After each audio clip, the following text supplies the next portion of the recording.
아마 다 기억하실 것 같은데 삼풍 백화점 붕괴 사건 지금도 기억이 생생한데요.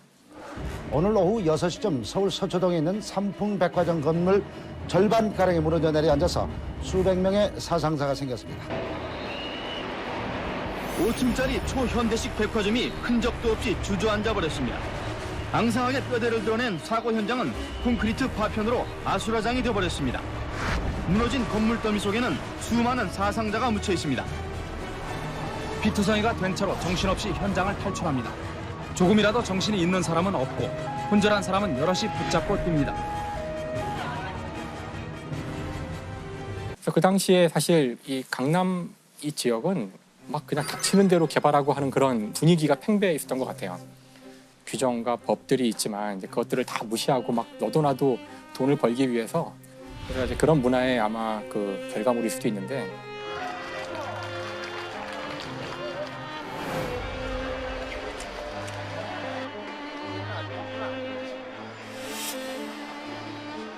백화점이 만들어진 곳은 서초동, 뭐 너무나 잘 알려진 사법연수원 바로 앞이었어요. 정말 강남의 중심에서 중심에 있는 곳인데 삼풍백화점이 만들어지는 그 과정을 봐도 뭐 지금 공기를 안 지키고 뭐 이런 층 이런 문제만이 아니라 정말 총체적 난국이었다 그래요. 그래서 이 백화점은 무량판 건축이라 그래가지고 한 층을 이렇게 판으로 만든 다음에 여기 기둥들을 쭉 이제 세워서 지지하는 그런 식의 구조물이에요. 그러니까 이 기둥이 충분한 개수가 있어야 되고 기둥이 충분히 두꺼워야 되고. 그렇죠. 근데 다 지켜지지 않는데 결국은 기둥 하나 뺀다고 뭐 큰일 있겠어? 딱 그거거든요. 그렇죠. 이걸 지키지 않았기 때문에 나중에 어떤 일이 벌어지냐면 이게 뚫려요. 이게 결국 이게 펑펑펑 뚫리면서 5층 판이 4층으로 떨어지고 4층 판, 5층 판이 3층으로 떨어지고 연쇄적으로 이렇게 내려오는 거죠. 팡팡팡팡 내려가게 되는 건데 거기를 보면 이렇게 중간에 에스컬레이터 이렇게 올라가 보면 유난히 탁 트였어요. 한 층이 다 보여 이렇게. 그리고 되게 널찍해요. 지금 돌이켜 보니까 이 보가 더 있었어야 돼요. 그렇게 탁 트이면 안 되는 거예요. 잘 보면 백화점 보면 기둥이 많이 시야를 가리고 있거든요. 네. 지금 돌이켜 보면 엄청나게 탁 트여 있어요. 서늘하더라고요. 원래 아파트 부지였다고 하더라고요. 여기가 백화점이 있으면 돈을 많이 벌 것 같으니까 이제 용도 변경을 물론 그 과정에서 이제 부정행위가 있었고요. 뇌물을 수수하고 정말 비리 덩어리인데 이제 그러고서 여기에 지을 수 있도록 허가받은 건물은 이제 지상 4층, 지하 4층짜리 이제 건물을 지을 수 있도록 허가를 받고서 정작 건물을 짓는 과정에서 한 층을 더 올리면 좋겠다. 돈을 더 벌 수 있다는 건 누구나 아는 거니까. 그렇죠. 근데 그때에도 준공 검사를 받고 해야 되는데 또 그것도 다 이제 불법으로 해서 다 이제 무마시키고. 뇌물을 받고 삼풍백화점 개설 승인을 단 3시간 만에 내준 것으로 밝혀진 서울시 담당 공무원 3명이 검찰에 구속됐습니다. 담당 공무원은 현장에 나가지도 않고 20여 개가 넘는 검사 항목이 모두 이상 없다고 서류를 꾸몄습니다. 어쨌든 가 오픈을 일단 한 다음에 쭉 보니까 꼭대기층에 해당하는 식당가를 만들어야 될 것 같은 거예요. 근데 그 일반적으로 식당가는 보통의 층하고 좀 다르대요. 냉장고가 들어가 있죠. 그다음에 조리기구 이런 것들이 다 무거운 것들이기 때문에 전문가들 말로는 식당가를 꾸미는 순간 3개 층을 더 얹은 효과를 낸 거다. 그럼 7, 8층짜리 건물을 지은 거네요, 사실. 그렇죠. 4층을 버티게 만들어 놓고서는 7, 8층을 올린 거죠. 그리고서 여기다가 또 무슨 냉각탑을 또 얹어요. 냉각탑, 에어컨 때문에 냉각탑을 얹는데 그 냉각탑 자체만 37톤인가 그렇고 여기 물이 다 채워지면 80몇 톤에 달하는 사실 그때 사실 이제 끝난 거죠. 이게 사실은 이제 무너지기 직전에도 수많은 이런 게 갑자기 무너지진 않잖아요. 그래서 균열 가구 뭐 이렇게 하잖아요. 많은 전조 현상들이 있었어요. 그래서 이미 4월 달부터 천정에 이제 금이 가기 시작했대요. 그래서 금이 가는 걸 다 알고 있었고 그 전날만 해도 이제 펀칭 현상이라 그래서 아까 이야기한 이 무량판이 있고 기둥이 있으면 이 기둥 주위가 이제 깨지기 시작하는 거예요. 그러니까 뚫고 올라오는 펀칭이란 건 뚫리는 건데 펀칭의 전조들이 보여서 이거 괜찮을까? 이런 일이. 그다음에 6월 29일 당일에도 이제 오전 8시 이때만 해도 일부 식당에서는 물이 새기 시작하고 밑에가 막 융기되고 위가 우글우글해져가지고 그 전날 밤에 백화점 문을 닫고 경비원 분이 순찰을 돌잖아요. 순찰 도는데 그 빈 건물에서 막 우웅 막 이런 소리가. 왜냐면 다 조용하니까. 그렇지. 그때 소리가 나죠. 낮에는 크게 못 느꼈던 소리들이 밤이 되면 세게 들리. 그래서 그분이 가서 이제 확인을 해봤더니 막 싱크홀처럼 바닥에 이렇게 파여져 있는 걸 이제 본 거예요. 그 보고를 듣고 그 경영진이 맨 처음에 한 조치가 가림막을 치는 거예요. 그거 숨겨라. 못 보게. 네. 사실 이쯤 되면은 그렇죠. 다 영업 안 대피하고 해야죠. 영업을 하지 안 해야 말아야 되는데. 안에 싹 비워야죠. 이거 지금 붕괴될 것 같다. 부분적으로 무너질 수 있을 것 같다. 이런 보고를 받은 다음에 한지 조치가 그때 뭐 4층인가 어디 보석전을 열고 있었대요. 일단 보석을 빨리. 응. 그때 사람을 사람을 대피 안 시키고 상식은 사람을 사람을 다 먼저 내보내야죠. 대피시켜야 되는데 사람이 데려가고보다 못한 거네요.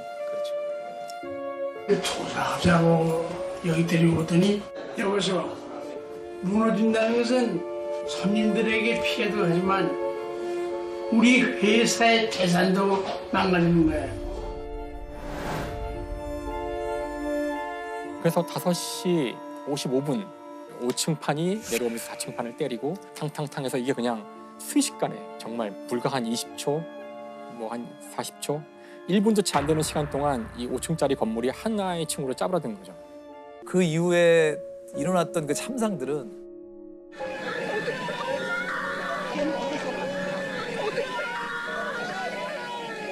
간신히 눈을 껌벅이며 살아있음을 알리지만 스스로 나올 기운도 방법도 없습니다. 사람들 색깔이 다 회색인데 어느 한 부위만 이렇게 빨갛게 피가 흐르고 있는 그런 사람들이 뒤척뒤척 들어오기 시작하는 거예요. 저희 응급실 입구 쪽으로.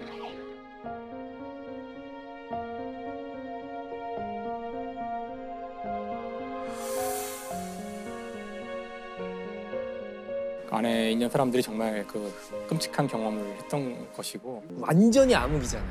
그 매몰 장소가 빛이 없는 데서 우리는 상상을 할 수가 없어요. 그때 드라마틱한 일도 많이 벌어졌어요. 그러니까 오랫동안 매몰돼 있다가 나온 생존자분들, 뭐 살지 못할 것 같은 기간 동안 그 안에서 사셨던 분들에 대한 이야기도 나왔어요. 백화점 아르바이트생으로 일하던 21살의 최명석 씨가 매몰된 지 10하루, 230시간 만인 오늘 아침 죽음의 문턱을 빠져나왔습니다. 기적 같은 생환 드라마는 구조작업 도중 발견된 조그만 구멍에서 시작됐습니다. 사람이 들어있으리라고는 생각지도 못한 채 살펴보기를 30여 분. 여기 사람 있어요 살려주세요라는 희미한 목소리가 들려왔습니다. 230시간 만에 최 씨는 칠흑같이 어둡던 죽음의 구덩이를 빠져나왔습니다. 박수 왔어! 그렇죠. 괜찮아요? 네, 괜찮아요. 계신 거죠? 괜찮아요.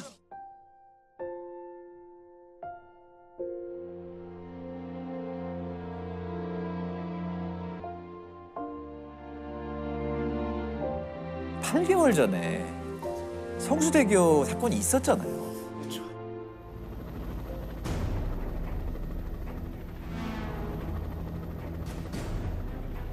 항상한 철골 구조, 어지러이 널린 콘크리트 잔해, 마치 폭격 후의 폐허를 연상시킵니다. 휴지 조각처럼 구겨진 시내버스와 널브러진 승용차들이 사고 당시의 참혹한 모습을 그대로 보여주고 있습니다. 가장 많은 희생자를 낸 시내버스는 붕괴 상황을 모른 채 달리다 그대로 떨어졌습니다. 성수대교는 정말 강남과 강북을 잇는 중요한 다리인데 7시 40분 정도죠. 그러니까 그때 한참 출근 시간이에요. 그 시간에 갑자기 한 45m 가량이 뚝 끊어진 거예요. 그래서 여기 타 있던 사람들은 이제 당연히 거기서 큰 충격으로 32명이나 이제 사망을 했고요. 특히 사망자들 가운데에서는 그 무학 여고 여중 학생, 강남에서 북으로 넘어가면 성수대교를 건너면 무학여고가 있어요. 네, 무학여고 학생들이, 저는 이 성수대교 사건은 제가 한 15분 전에 건넜어요. 작곡 작업을 하고 5시 한 반? 저는 지나서 집에 가서 TV를 켰는데 무너졌어요. 그러고 나서 잠을 못 잤어요. 그 뉴스를 계속 보느라고 오전 내내. 막 너무 무서운 거예요. 결국 그것도 부실공사였던 거죠. 부실공사죠. 이게 네. 1977년인가 그때 개통해서 그 이후에 거의 다리에 대한 안전검사가 이루어진 적이 없고요. 관계자들은 검찰에서 시공 방식을 엄격히 지키면 용접이 어렵고 공기가 늦어져서 이렇게 용접했다고 진술했습니다. 서울시는 사고가 나기 10시간 전에 성수대교 상판의 이상을 발견하고서도 대처에 소홀했다는 소리도 지금 들리고 있습니다. 성수대교가 주저앉기 불과 10시간 전인 어젯밤 9시 반 서울시 도로국 산하 동부건설 사업소 측은 오늘 무너져 내린 상판에서 50m 떨어진 지점에서 상판 이음새의 이상을 발견했습니다. 그런데도 비가 온다는 이유로 이 부분에 대한 보수 공사만 대충 마친 채 아무런 조치도 하지 않았습니다. 이것과 관련해서 하인리히 법칙이라는 게 있어요. 하인리히 법칙. 이걸 이제 1대 29대 300 법칙이라고 하는데 굉장히 그 많은 사상자를 내는 사건이 하나 있을 때 똑같은 이유로 규모가 크지 않은 사건이 29번 있고 사람이 다치거나 하지는 않았지만 사건이 벌어지는 게 300번 있다는 거예요. 전조가 있다는 거죠. 한 번에 거대한 사건이 그냥 일어나는 게 아니라 다치진 않았지만 뭔가 항상 삐걱삐걱 하는 거죠. 이게 300번 가량이 일어날 때 뭐 어디가 뭐 부러지고 이런 일이 29번이 있고 그러고 나면 정말 무시무시한 거대 사건이 한 번 생긴다는 거예요. 그래서 이제 우리말에 그런 게 있죠. 소 잃고 이제 외양간을 고친다는 건데 소 한 마리를 잃었을 때 외양간을 고쳐야 돼요. 맞아요. 그렇죠. 맞아요. 사실 한 마리 고쳤을 때라도 고치면 다른 소들을 잃지 않을 텐데 지금 이 산풍의 경우를 보면은 그렇게 많은 시그널들, 그렇게 많은 그 경고가 있었음에도 그걸 따르지 않은 거죠. 이준 회장이나 이한상 사장 같은 경우 이제 징역 7년 6개월 이런 형을 받거든요. 업무상 과실치사예요. 과실인 거죠, 그냥. 이 사람들이 의도를 갖고 살인을 한 건 아니라는 건데 저희가 지금까지 다뤘던 수많은 범죄들은 정말 한 사람의 뭐 정말 이상한 사람, 정말 믿기 어려운 그런 어떤 성향을 가진 사람이 벌이는 어떤 범죄들이었잖아요. 근데 산풍 같은 거는 수많은 잘못이 모여서 거대 사건이 한 번 생긴 거예요. 그래서 사실 이게 잠깐의 물론 과실, 작은 실수일 수 있지만 어떤 종류의 실수는 이게 모이면 수백 명의 사람이 한꺼번에 죽는 이제 결과를 낳을 수 있다는 거죠. 이 사건은 과실범의 공동 정범이라는 거거든요. 과실범의 공동. 근데 우리가 고의범의 공동 정범은 당연히 있을 수 있죠. 저 사람을 같이 함께 살인하자, 함께 절도하자. 이거 당연히 고의니까. 근데 우리가 함께 과실을 하자. 이거는 좀 이상한 거예요. 왜냐하면 과실이라는 거는 고의가 아니라는 거거든요.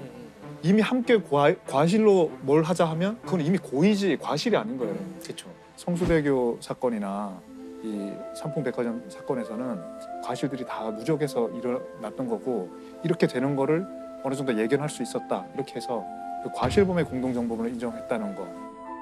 공동정범으로 해서 하는 이유는 만약에 그렇게 묻지 않으면 대개의 과실범을 놓고 보면 그 사망의 결과를 예측할 수도 없죠. 그 사망의 결과를 초래했다고 인정하기가 되게 어려워요.